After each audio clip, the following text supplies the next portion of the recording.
You said we're gonna have a great singlet. You gotta tell us about it. What do you guys think? Yeah. Okay, I know they were channeling X-Man, but I've never seen it, so I can't tell you much about it. But to me, it looks like watercolor, and I love that. Tie-dye? Tie-dye, well, yeah, you know, I'm here for it. Yeah. Dominating 2 matches in a row, though, right? Getting off the mat. I mean, you get to go out into New York City tonight, maybe have a little bit of fun, right? Exactly. How does it feel to come, beat the streets, the grandest event, right? Like everybody, keep asking, how does it feel to be in New York City, right? Right. How great is it to do it in the grandest stage, Madison Square Garden, Hulu Theater, beat the streets? So much fun. And, just a little about Beat the Streets. Growing up, I remember the best wrestlers getting to wrestle at New York City Beat the Streets. And I'm like, oh, I'm going to be there one day. I finally get my chance. Injury, had to pull out. It was here, Madison Square Garden, I think 2019. So this is my first time, and it's so cool because I did dream about this as a kid, and now I'm here, not only getting to represent and wrestle for Beat the Streets, but make a world team in the process. So very cool. Why can't Indiana be the grandest stage? I mean, Zeb stand Madison Square Garden. Why not Indiana? Well, if you really like corn, maybe it is. No, it is. Indiana for sure the grandest state for me in terms of support and love, and that's home for me, so it obviously will always hold that #1 spot. Your gut wrench and your lathes have become lethal. Who is she?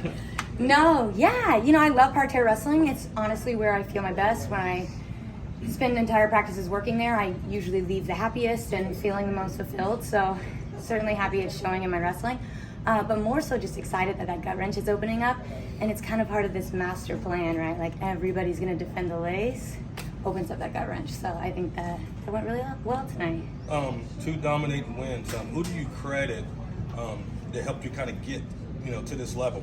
Yeah, well, 10 hours later. No, so many people. Obviously, there's my immediate corner crew, my sister, Brad Harper as well, in my corner just, for the last freaking 18 years. So it's been just everything for me. But back at home, I have amazing partners, Jakara Winchester, Alex Hedrick, so many people. And then on top of that, I'm working with Jess Medina, Coach Izzy, Boinkoff, who's been, Women's Coach of the Year numerous times. Just an amazing mind that's really played a huge part of my career. And Terry Steiner, of course. You said 18 years. Talk about the grind a little bit. Yeah, oh my gosh, I can't believe I've been doing this for 18 years. It's been a lot of ups and downs, and it's taken a lot of time and a lot of moments to turn inward and self-reflect, to pivot and go a new direction, because that's what this long it's going to require that. So a ton of ups and downs, but as cheesy as it is, it's all gotten me here. So no crowd in Tokyo, right? Yeah. How weird was that? And then you come out here and there's thousands of people, roars, right? How crazy is it, the contrast in those two? Totally different, but I will tell you the truth. When I'm actually out there, I am very unaware of the crowd. I think it's something I'm kind of good at, is just, I'm very focused on the mat that I'm in. With that said, it does take some preparation getting ready for a big crowd like that. And so moments like, wrestling on the Rudis Super Match card, there were so many people there. And I remember being like, why am I more nervous for this than I was for the Olympics?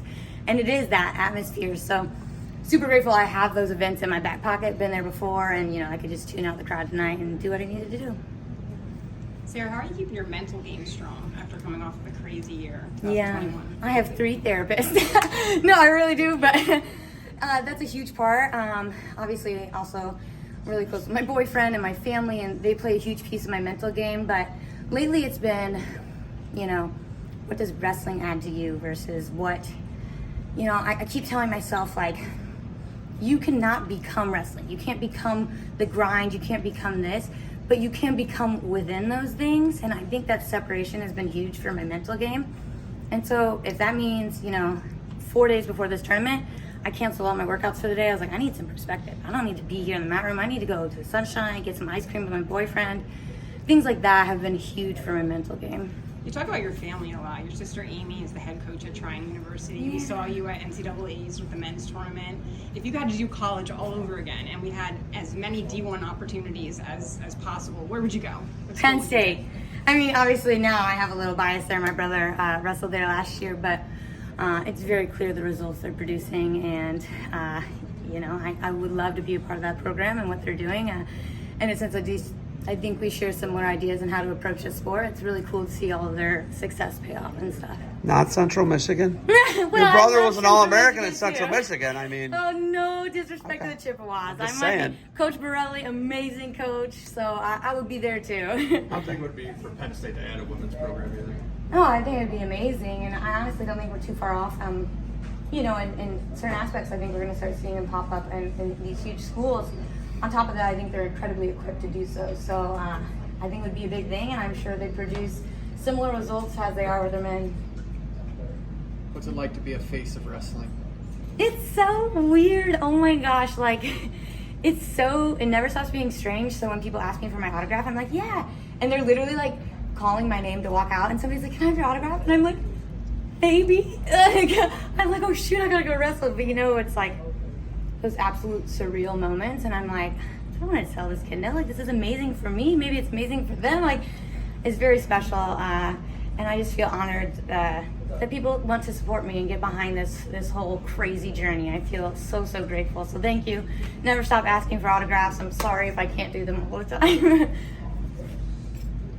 Thank you. Congrats. Thank you. Yeah, thanks. My cotton mouth is about